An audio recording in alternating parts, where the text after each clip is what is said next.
Everybody, I'm Tasha with the Major Change Group, and today we're going to be talking about credit utilization. Now, if you're trying to increase your credit score fast, I believe the quickest way for you to increase your credit score is by tackling your credit utilization.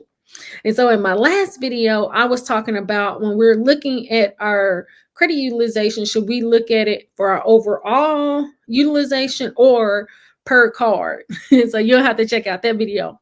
But in some of the comments, I got a really good question asking, should you report zero utilization at the statement date? And somebody had asked me if I knew about the AZEO method, which means all zero except for one. And I never heard about that. Let me know in the comments if you heard about the AZEO method, but we're going to talk about it. Let's get into it. So I got this question asking me, by the way, isn't it better to be at zero total utilization by the statement date?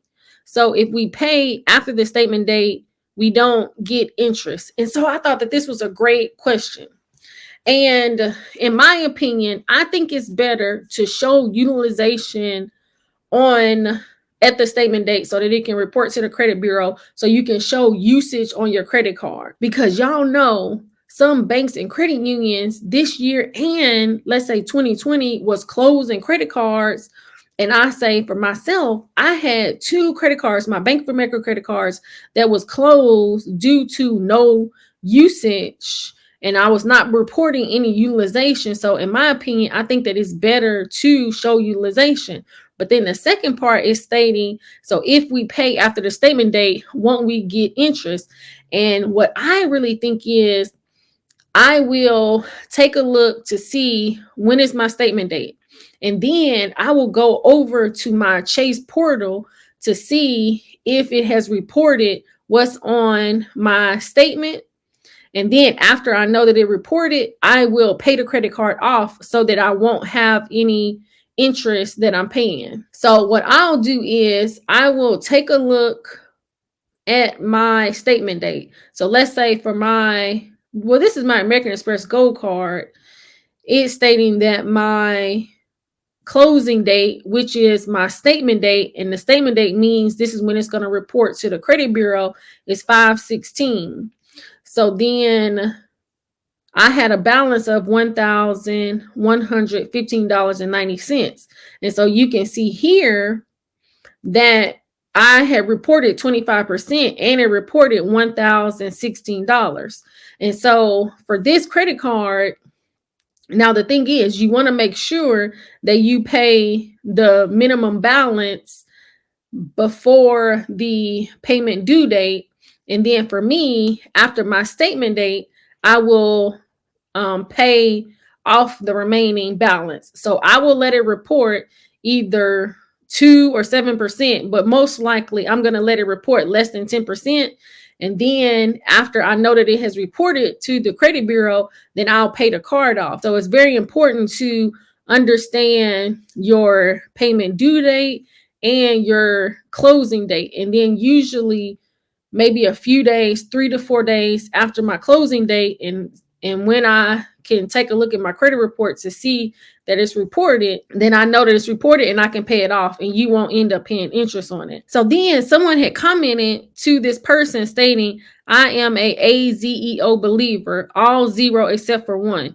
If our credit report shows zero utilization across the board, that's not good. And I had responded and I was stating, I totally agree. But the thing is, and what's very important, just because we show utilization, it doesn't mean that we have to pay interest on credit cards, because I do it all the time. And I think once you figure out your flow of your statement date, which is your closing date, and your payment date, then you'll be able to do it. And it's so easy.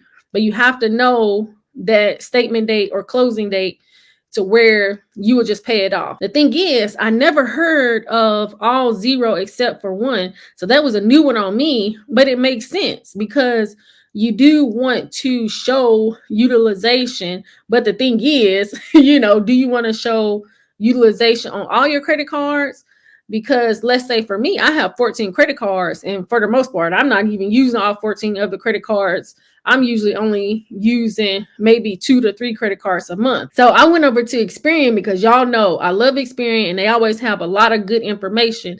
And so they're going to show us what is the best to have for our utilization. But then also they do talk about how many credit cards you should report. And so I definitely think reporting all 0 except 1 is probably going to be a good practice. But here's what Experian states. So Experian states if we want to be high achievers, we want to make sure that we are not reporting more than 7% on our credit utilization.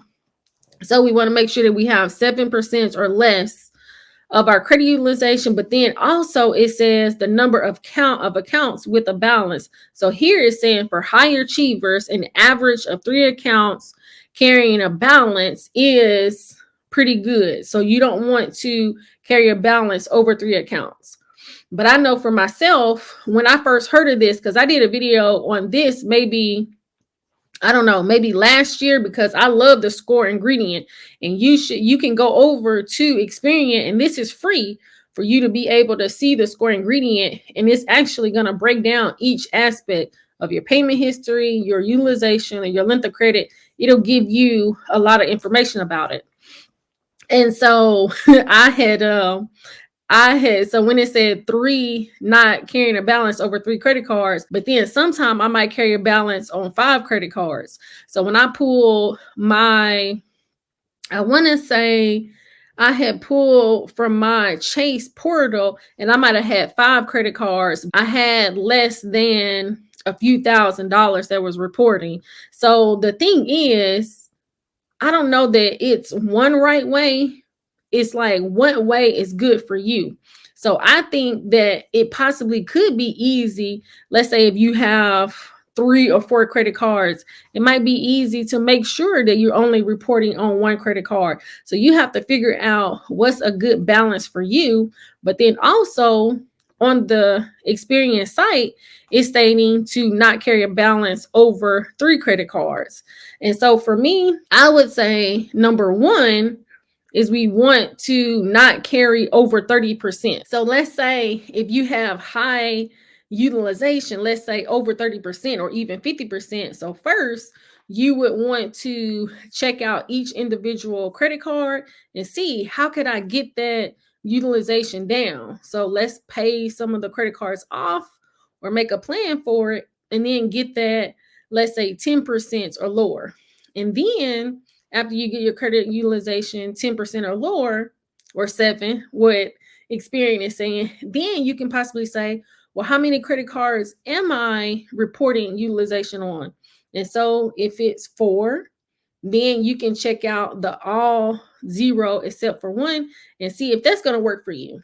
But I know for myself, because I'll use 2 or 3 credit cards, and then how you'll have some recurring charges on some of your other credit cards, because I'm trying to do better with that, because I had one credit card that I hadn't used for like 6 months, and Experian let me know.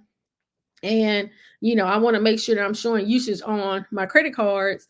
And so I'll have to find what's good for me. But I think a baseline is, like I said, check your utilization 30% or lower, and then go from there. Because that's what I like to do. Even though I might say 3 credit cards or 5 credit cards, you have to do what's good for you. And so just like this person was saying, the AZEO method works for them. And I think that that's great, because I do think that that's a good method, because we don't want to have a lot of utilization. But you can have one credit card that has 50% utilization on. So then that's why I say tackle your utilization as a whole first, and then kind of go down the steps. But let me know in the comments what method works best for you in tackling your utilization. But I'm telling y'all, I really feel like if we can understand our utilization, that is going to be the easiest way for us to increase our credit score fast. So let me know what you think in the comments. I hope this was helpful. Please like, subscribe, share with a friend, and turn your notification bell on so you'll be notified when new content drops. I thanks so much for watching. Until next time. It's not a game,